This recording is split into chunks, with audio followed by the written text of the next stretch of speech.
Os mundos estão se interligando. Este que você já conhece e o mundo emergente da internet, criando uma nova janela de oportunidades para antigos conceitos já experimentados. As páginas amarelas da internet uniram-se para criar o maior mercado da história da publicidade, um continente inteiro de luz.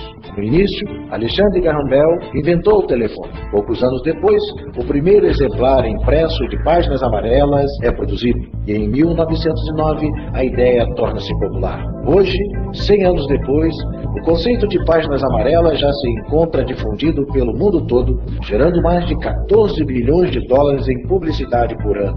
Imagine agora um anúncio publicitário de alcance mundial e com a mais alta tecnologia por somente $1,50 por mês.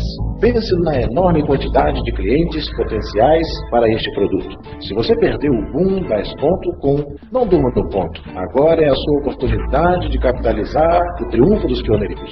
Páginas amarelas na internet. Um mercado sem limites. Agora com um sistema informatizado feito especialmente para você. Já existe uma comunidade de empreendedores que vem alcançando um crescimento sem precedentes, apenas aproveitando tudo que o negócio oferece. Você gostaria de fazer parte desta explosão de negócios? A oportunidade número 1 da internet está aqui. Não espere mais. Cadastre-se agora, rumo à evolução e comece a ganhar dinheiro já.